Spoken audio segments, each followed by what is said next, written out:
নাটকীয় এক লড়াই দেখেছে পুরো বিশ্ব।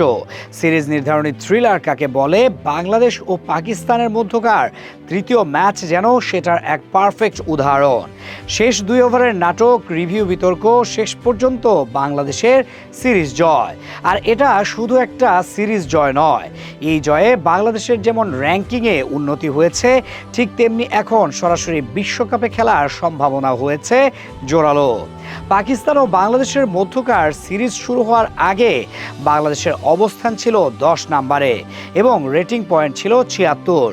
সমীকরণ ছিল এই সিরিজ যদি বাংলাদেশ 2-1-এ জেতে তবে বাংলাদেশের রেটিং হবে 79, উইন্ডিজ 77 পয়েন্টেই থাকায় 10-এ নেমে যাবে, বাংলাদেশ 9-এ।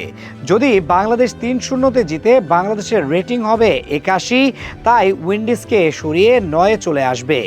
যেহেতু বাংলাদেশ শেষ পর্যন্ত সিরিজ জিতেছে 2-1 ব্যবধানে, তাই এখন বাংলাদেশের রেটিং বেড়ে হয়েছে 79। অন্যদিকে এতদিন 9 নম্বরে থাকা ক্যারিবিয়ানদের রেটিং এখন 77। এই প্রতিবেদন লেখা পর্যন্ত যদিও আনুষ্ঠানিক ঘোষণা আসেনি, তবে নতুন র্যাঙ্কিং প্রকাশ করা হলেই বাংলাদেশ উঠে আসবে 9 নাম্বার পজিশনে। আর এটাই বাংলাদেশকে এগিয়ে নেবে আসন্ন বিশ্বকাপে সরাসরি টিকিট কাটার জন্য। আগামী বছর মার্চ পর্যন্ত যে 8টি দল র্যাঙ্কিংয়ের প্রথম 8টি স্থানে থাকবে তারাই খেলবে সরাসরি বিশ্বকাপ, আর বাকিদের আসতে হবে প্লে অফ পেরিয়ে। তবে যেহেতু সাউথ আফ্রিকা স্বাগতিক হিসেবেই যাচ্ছে এবং তারাও আছে সেরা 8 দলের মাঝে, তাই তাদেরকে বাদ দেয়া হচ্ছে।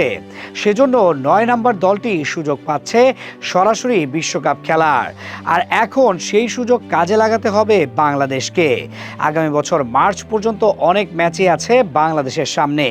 এই বছর খেলবে আরও 20টি ওয়ানডে ম্যাচ।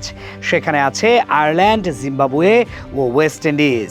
নবম স্থান পাকা তো করতে হবেই, এমনকি চেষ্টা করতে হবে সেরা 8-এর মাঝে উঠে আসা।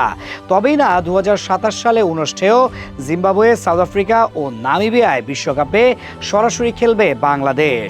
নতুন র্যাঙ্কিংয়ে তো 9 নম্বরে উঠে আসছে মেহেদী হাসান মিরাজের দল, তবে বাকি কার অবস্থান কোথায়? 119 রেটিং পয়েন্ট নিয়ে সবার ওপরে আছে ভারত, তালিকার 2 নম্বরে আছে নিউজিল্যান্ড। বর্তমান চ্যাম্পিয়ন অস্ট্রেলিয়ার অবস্থান 3 নম্বরে। 4 নম্বরে আছে চমক দেয়া পাকিস্তান, 5 নম্বরে আছে সাউথ আফ্রিকা, শ্রীলঙ্কা 6 এবং আফগানিস্তান আছে 7 নম্বরে। 8ম স্থানে আছে ইংল্যান্ড এবং নতুন ঘোষণায় 9 নম্বরে চলে আসলো বাংলাদেশ। তাতে 10-এ নেমে গেল ক্যারিবিয়ানরা।